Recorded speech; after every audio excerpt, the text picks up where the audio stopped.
Good morning. It is Thursday, May 21st, and it's time for a high five. It's nice to have Ken back to work because now I know what day it is. I kept getting so mixed up with what days it was when he was home all the time. We're in the time period right now of when the 120 were in the upper room, when they were doing what Jesus told them to do. Wait in Jerusalem until you're endued with power from on high. And so they were waiting in Jerusalem. And what were they doing when they were waiting? The Greek word for wait right there is the only time this word is ever used in the Bible. And it's perimeo, and it means to wait, and it's the only time it's used. Now, Jesus was talking, and he was giving instructions to the disciples and to those that were with him. Could he have been speaking in Hebrew or in Aramaic? Now, if he was speaking in Hebrew, he may have used the word from Isaiah 40:31, those that wait upon the Lord shall renew their strength, they shall mount up with wings as eagles, they shall run and not be weary, they shall walk and not faint. That word there is kava, and that means to wait, to look for, to expect, and to bind together. Now, I wrote a book on this. It's called Those That Wait, and it's out of print, and I decided not to reprint it. But what I do is I've taken the chapters and I put every single chapter on my blog site, mbostrom2, M as in Mary, Bostrom, BOSTROM, the number 2.com, and mbostrom2.com is my blog site. And if you go down to the left side, there's categories. And if you look at eagles, it's called eagles, those that wait. I've started putting on my books on there. And so you can just read it free anytime you want. Just go and read it free. Now, kava means to bind something together.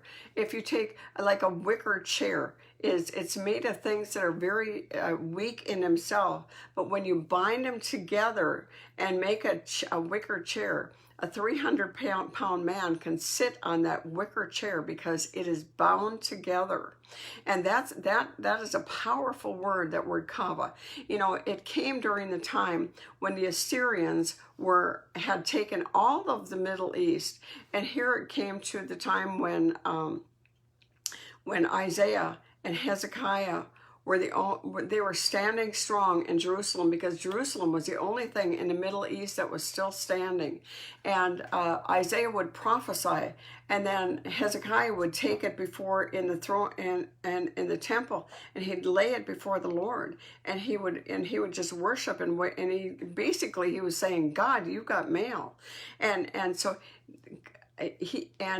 Isaiah, one of the things that Isaiah said is, those that wait upon the Lord shall renew their strength. They shall mount up with wings as eagles. They shall run and not be weary. They shall walk and not faint.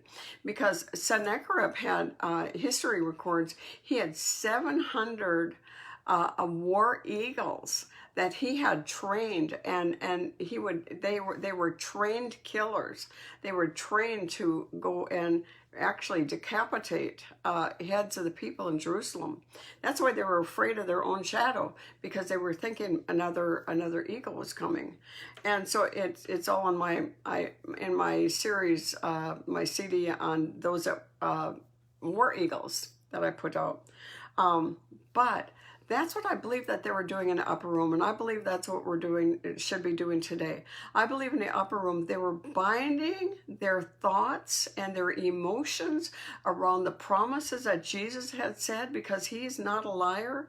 They were promising that they were binding their promises around what God had said, what was written in Joel, what was written in Ezekiel about the open heavens. I believe, Jesus said, you're going to be renewed with power from on high.